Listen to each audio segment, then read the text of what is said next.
করছে, ও গোসল করতে পুকুরে নামলে তাকে পেশাব করতে হবে, পেশাব করতে বাধ্য।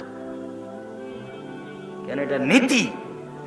অথচ আল্লাহ রাসূল বলছেন যে বদ্ধ পানিতে পেশাব করা যাবে না। সে ভাষা এভাবে বলছেন, লায়াবুলান্না আহাদুকুম ফিল মাই দাইম, অবশ্যই অবশ্যই তোমাদের কোনো ব্যক্তি যেন বদ্ধ পানিতে পেশাব না করে, পুরুষ আর নারী।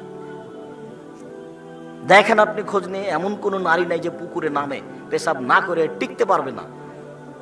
বলা যায় না, ব্যতিক্রম দুই একজন হতেও পারে পৃথিবীতে, তবে এটা গতি, এটা স্বভাব, এটা গতি, এটা হতে হবে। যার জন্য পুকুরে গোসলি করতে হবে না, পুকুরে গোসলি বন্ধ।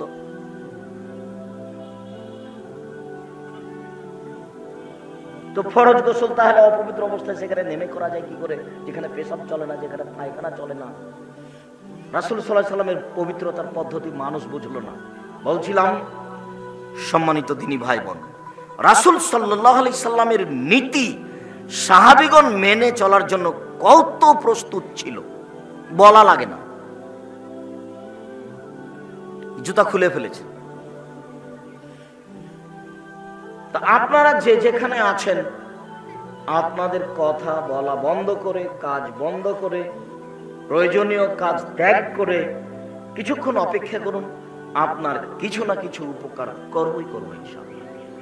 শুধু আপনার জন্য এসেছি, দয়া করে কোনো কাজ দেখাবেন না, মহিলা হন আর পুরুষ হন। আর মহিলা মানুষ এসেছেন 10 মিনিট বসে ঢং ঢং করে হেঁটে চলে যাবেন কেন? আমি তো আপনার জন্য এসেছি।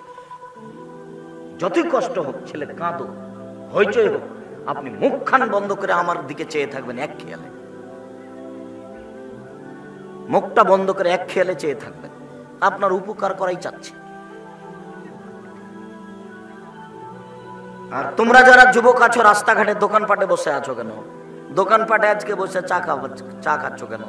হোশ বুদ্ধি হবে কখন? নির্বাচন করে করে কি বোকা হয়ে গেলে?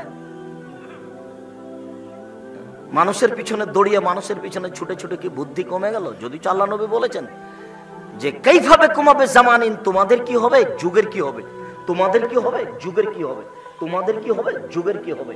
এই যে অজ্ঞে তুমি হোসালাতে মিনান নাস, যেদিন তোমরা থাকবে আগাছার মাঝে, মানে সমাজে কোনো বুদ্ধিমান মানুষ থাকবে না, সবাই হবে আগাছা। আমরা চাঁপাইনবাবগঞ্জের মানুষ আগাছা মানে ঘাসকে বলি, গাছ মানে ধান, আর ধানের সাথে যেটা নিড়িয়ে ফেলে তার নাম হলো আগাছা। তো আমরা নাকি আগাছা হয়ে যাব, এ কথা মুহাম্মদ সাল্লাল্লাহু আলাইহি ওয়াসাল্লাম বলেন, হাদিস বুখারী। বলে তোমার কি হবে, যুগের কি হবে, যখন তুমি থাকবে আগাছার মাঝে। আমি বক্তব্য দিচ্ছি আর ওই দোকানপাটে বসে আছে, এরই নাম আগাছা। ও তো জানে যে আব্দুর রাজ্জাক সাহেব এখন কথা বলছেন, কি দেখাতে চাই, কি বুঝাতে চাই? ও নাকি ক্লাস 10-এ পড়ে। ক্লাস 10-এ পড়ে মানে ওইদিকে 6 বছর, এদিকে 10 বছর, 16 বছর বয়স, দেশ চালাতে পারবে এরকম বয়স হয়ে গেছে, হুঁচলার মতন বসে আছে।